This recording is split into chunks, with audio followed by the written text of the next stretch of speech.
찬송 90장을 찬양하며 12월 21일 월요일 새벽 기도회를 하나님께 올려드립니다.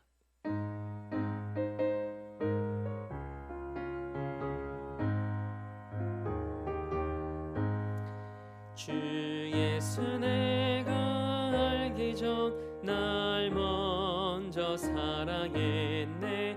그 크신 사랑 나타나 내 영혼 거듭났네.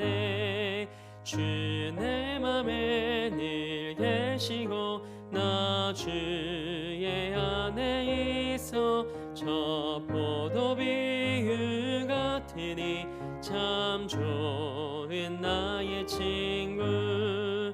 내 친구 대신 예수님 날 구원하시려고 그 귀한 몸을 버리사 내 죄를 대속했네.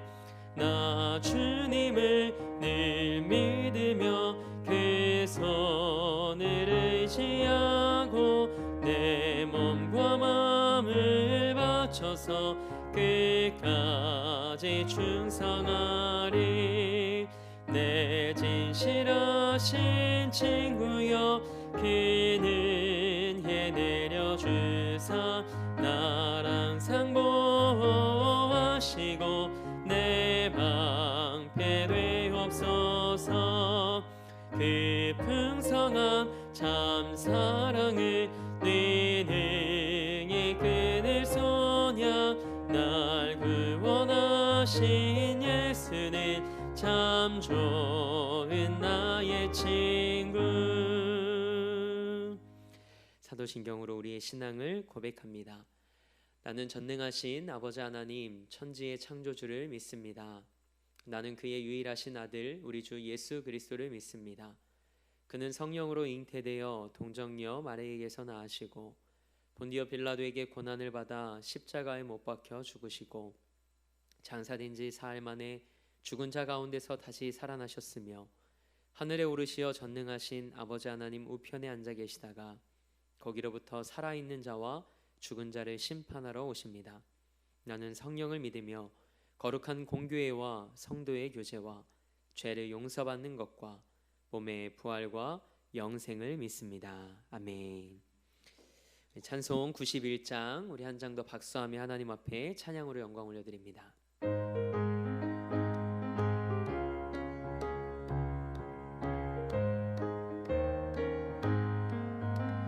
슬픈 마음 있는 사람 예수 이름 믿으면 영원토록 변함없는 기쁜 마음 얻으리. 예수의 이름은 세상의 소망이요 예수의 이름은 천국의 기쁨일세. 거룩하신 주의 이름 너의 방패 삼으라. 환난 시험 당할 때에 주께 기도드려라. 예수의 이름은 세상의 소망이요 예수의 이름은 천국의 기쁨일세. 존귀하신 주의 이름 우리 기쁨 되도다. 주의 품에 안길 때에 기뻐 찬송 부르리. 예수의 이름은 세상의 소망이요 예수의 이름은 천국의 기쁨일세. 우리 갈 길 다간 후에 보좌 앞에 나가 왕의 왕께 경배하며 멸류관을 드리리. 예수의 이름은 세상의 소망이요 예수의 이름은 천국의 기쁨 삶일세. 아멘. 오늘 우리에게 주신 하나님의 말씀은 마태복음 20장 28절 말씀입니다. 마태복음 20장 28절 말씀입니다. 하나님의 말씀을 받겠습니다. 고백한 후에 저와 여러분 한 목소리로 합독하겠습니다. 하나님의 말씀을 받겠습니다. 인자가 온 것은 섬김을 받으려 함이 아니라 도리어 섬기려 하고 자기 목숨을 많은 사람의 대속물로 주려 함이니라. 아멘. 하나님의 말씀으로 새로운 하루를 여는 우리 사랑하는 성도들의 삶이 예수님을 닮아가고 그분을 드러내는 삶이 되길 주님의 이름으로 축복합니다. 오늘은 내 삶에 예수님의 흔적으로 가득하게 하소서 라는 제목으로 하나님의 말씀을 함께 나누고자 합니다. 한 가지 질문으로 오늘 말씀을 시작하고자 합니다.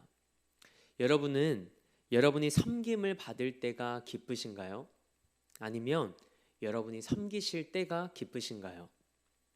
전자에 가까운 분도 있으실 거고 또 후자에 가까운 분도 있으실 겁니다. 그런데 어떤 삶이 예수님의 삶과 더 닮은 삶일까라는 기준으로 우리가 생각한다면 순간 내 삶의 자리가 어디인지를 우리는 알게 됩니다. 오늘 우리가 함께 읽은 이 한 절의 말씀은 예수님께서 이 땅에 오신 목적과 이유 그리고 그분의 삶의 흔적을 담고 있습니다.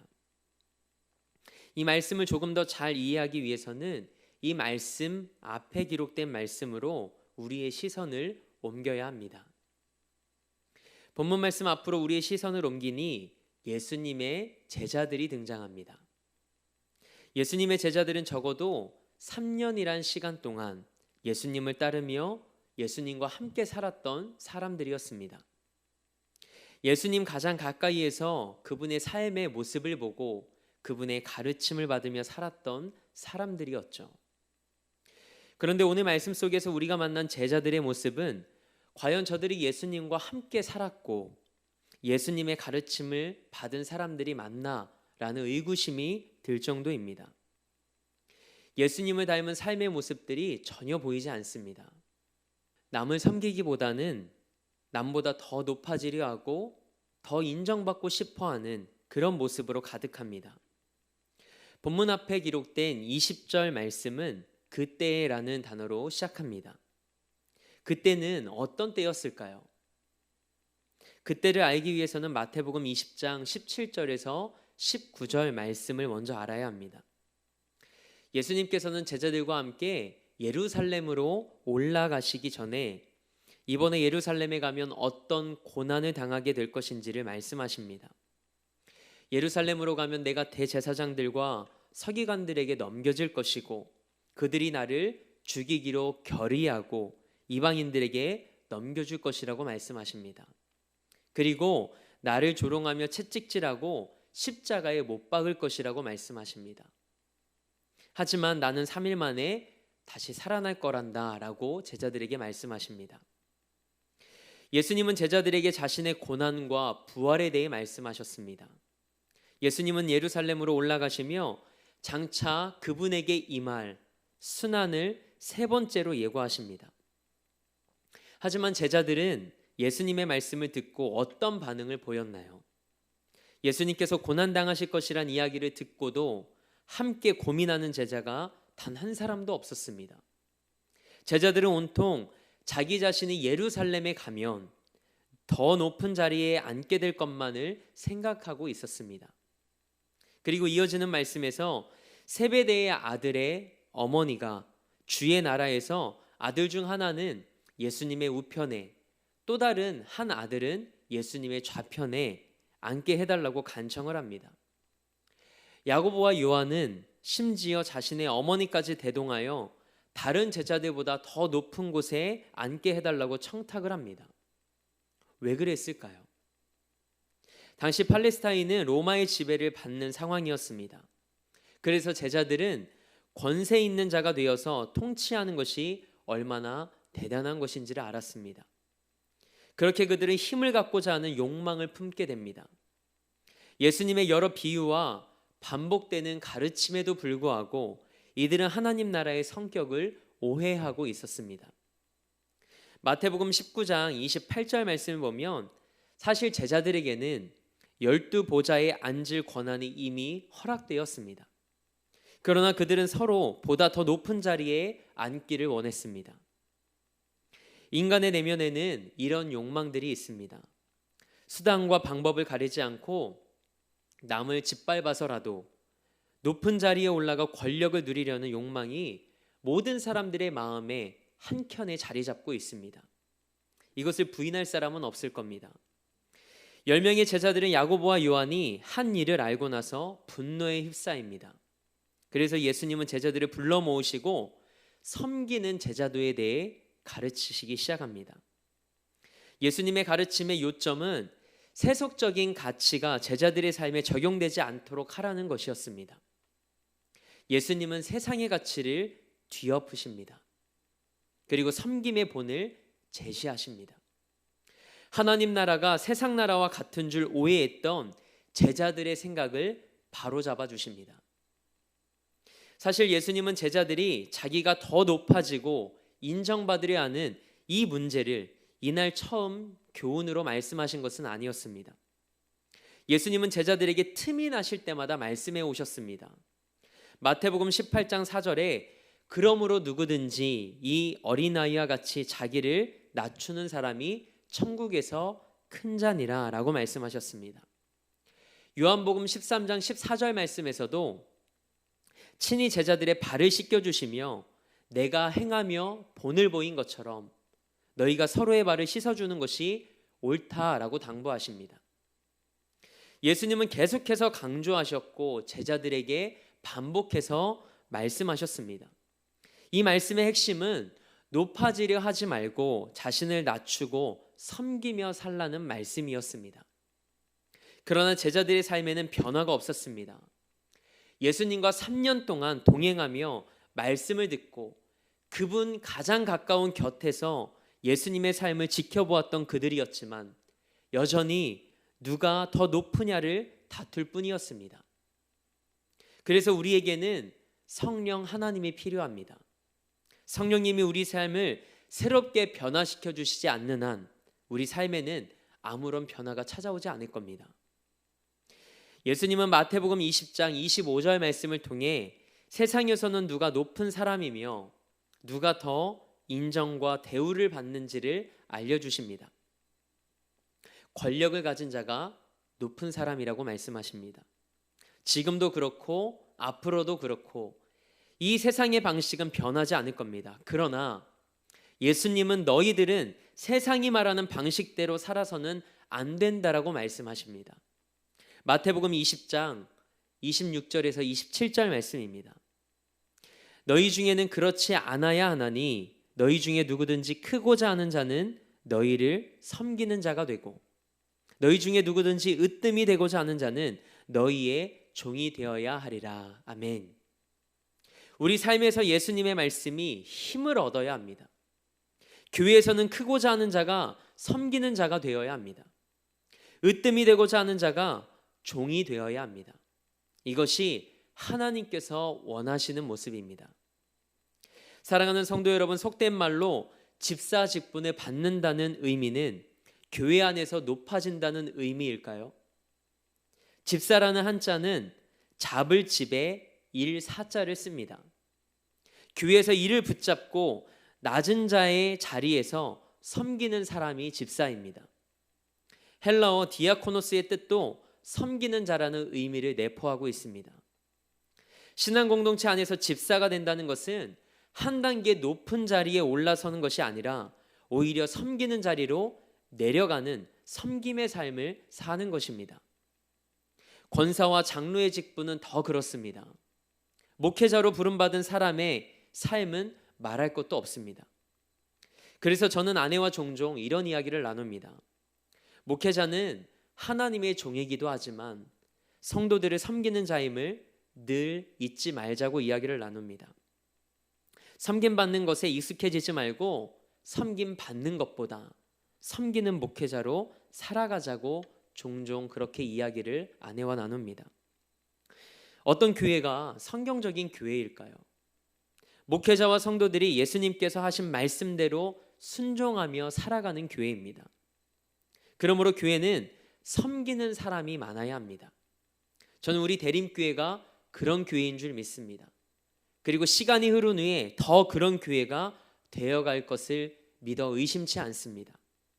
그런 교회로 하나님 앞에 쓰임받기 위해서는 우리는 우리의 본이 되신 예수 그리스도를 닮아가야 합니다. 오늘 우리가 함께 읽었던 28절 말씀을 우리가 한 번 더 함께 읽겠습니다. 인자가 온 것은 섬김을 받으려 함이 아니라 도리어 섬기려 하고 자기 목숨을 많은 사람의 대속물로 주려 함이니라. 아멘. 예수님은 28절 말씀에서 그분이 이 땅에 오신 목적과 이유를 우리에게 말씀해 주십니다. 나는 이 세상에 너희를 섬기기 위해 왔다라고 말씀하십니다. 나는 나의 목숨을 내어줌으로 너희를 구원하기 위해 왔다라고 말씀하십니다. 이것이 예수님이 우리 곁으로 오신 목적입니다. 이 목적을 따라 하나님은 인간의 몸을 입고 인카네이션, 즉 성육신하셔서 종의 형체로 이 땅에 오셨습니다. 이 목적을 따라 예수님은 십자가에 달려 자신의 생명을 내어주심으로 우리를 구원해 주셨습니다. 예수님을 닮아 살아가기 원한다면 우리는 예수님께서 이 땅에서 사신 목적대로 살아가야 합니다. 예수님께서 사셨던 모습대로 살아가야 합니다. 그분의 삶의 모습은 낮아짐의 삶이었고 섬김의 삶이었습니다. 우리의 본성은 남을 섬기려 하지 않습니다. 오히려 섬김을 받으려 합니다. 그러나 다른 사람을 섬기면 이기적으로 살아왔고 나밖에 몰랐던 나의 삶이 조금씩 변화되는 것을 우리는 경험하게 될 것입니다. 그리고 시간이 흐른 뒤에 예수님을 닮은 모습과 그분의 삶의 흔적이 우리 삶에서 나타나게 될 줄 믿습니다. 예수님을 닮아 섬기는 삶, 우리 자신을 내어주는 삶을 살아가는 이 겨울이 되길 원합니다. 우리가 섬길 수 있는 것은 너무 많습니다. 교회 안에서는 형제교회를 섬기고 코로나로 인하여 어려움을 겪고 있는 우리 지체들을 위해, 그 가정들을 위해 우리는 기도할 수 있습니다. 교회 밖으로는 지역사회를 섬기고 복지 사각지대에 있는 사람들을 우리는 도울 수 있습니다. 사회 참여적으로는 착한 임대인 운동에 동참할 수 있고 내게 허락하신 삶의 자리와 직위에서 한 걸음 더 낮아지고 내려가 함께 일하는 동료들을 섬길 수도 있습니다. 세상은 그런 우리의 섬김에 놀라고 우리의 모습을 통해 예수님의 사랑을 경험하게 될 것입니다. 세상과의 다름을 통해 살아계신 하나님을 보게 될 것입니다. 오늘 하루 여러분의 삶의 자리에서 그분의 삶의 흔적이 가득해지는 은혜가 있길 주님의 이름으로 축복합니다. 함께 기도하겠습니다. 하나님, 나의 삶이 날마다 조금씩 예수님을 닮아가기 원합니다. 어제보다 오늘 더 예수님을 닮은 삶의 흔적들이 나타나길 소망합니다. 성령 하나님을 의지할 때 우리의 본성과 옛 자아가 힘을 잃게 하옵소서. 거룩한 영에 사로잡혀 하나님이 이끄시는 삶에 순복하며 세상의 가치관이 아닌 하나님 나라의 가치관으로 살아가는 우리 삶이 되게 하옵소서. 이 새벽 기도하는 성도들의 마음 가운데 찾아와 주셔서 그리스도 예수와의 만남을 통해 말씀이 삶의 기초가 되게 하옵소서. 그래서 세상과의 다름을 통해 살아계신 하나님을 삶으로 증거하는 우리 삶이 되게 하옵소서. 세상을 변화시키는 작은 힘이 되길 원합니다. 하나님의 나라가 이 땅에 이루어지는 데 있어 하나님의 손과 발이 되길 원합니다. 섬김의 사람이 되게 하시고 낮은 곳으로 흘러가 하나님의 사랑을 삶으로 나타내는 은혜의 도구가 되게 하옵소서. 오늘도 이 나라와 민족을 위해 기도합니다. 긍휼히 여겨 주옵소서. 회복시켜 주옵소서. 어렵고 힘겨운 상황 속에서 오늘을 살아가는 이 세대가 하나님을 경외하게 하시고 하나님의 역사하심을 통해 이 시간을 잘 통과하게 하옵소서. 오늘도 삶의 자리를 성전 삼아 미디어 예배로 이 하루를 시작합니다. 오늘 하루도 예수님의 삶의 흔적으로 가득한 사랑하는 성도들의 삶이 되게 하옵소서. 그렇게 일하실 하나님을 기대하며 우리 삶의 목적 되시고 이유 되신 우리 주 예수 그리스도의 이름으로 기도합니다. 아멘. 하늘에 계신 우리 아버지의 이름을 거룩하게 하시며 아버지의 나라가 오게 하시며 아버지의 뜻이 하늘에서와 같이 땅에서도 이루어지게 하소서. 오늘 우리에게 일용할 양식을 주시고 우리가 우리에게 잘못한 사람을 용서하여 준 것 같이 우리 죄를 용서하여 주시고 우리를 시험에 빠지지 않게 하시고 악에서 구하소서. 나라와 권능과 영광이 영원히 아버지의 것입니다. 아멘.